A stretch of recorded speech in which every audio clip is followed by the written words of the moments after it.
后来台湾确诊的病例短短无几天，已经来到215例。台大公卫学院的专家更加来预测，全世界这礼拜新增加的个案可能会达到51万人。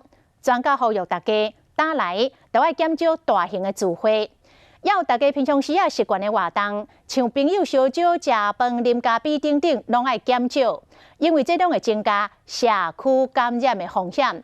若是一定要做伙，安尼人甲人之间嘛爱让2公尺以上的距离才安全。台湾敢会像其他国家爱封城咧？但是中讲距离还阁真远，唔免担心。若真正有迄一天爱来封城，嘛一定会互大家准备的时间。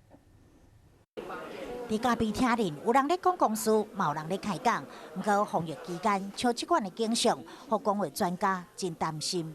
在周末里面呢，还是很多的咖啡厅，大家很不经意的在聚集。年轻人的社交必须开始考虑。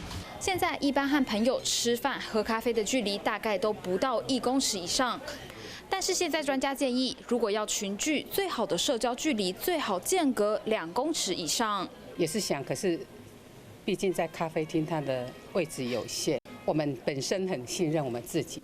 专家表示讲，即马大型的群聚真侪已经拢暂停，但是小型的像平常时大家习惯的活动，像这演唱会、夜店、宗教活动，这拢会提升群聚感染的风险，甚至加做社区感染防疫的漏洞。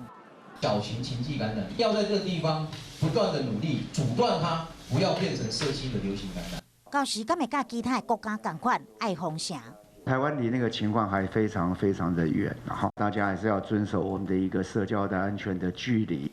但是中共若是真正要封城，一定互大家准备时间。不过就目前来看，减少群聚，保持社交距离，才会当真正降低社区感染的风险。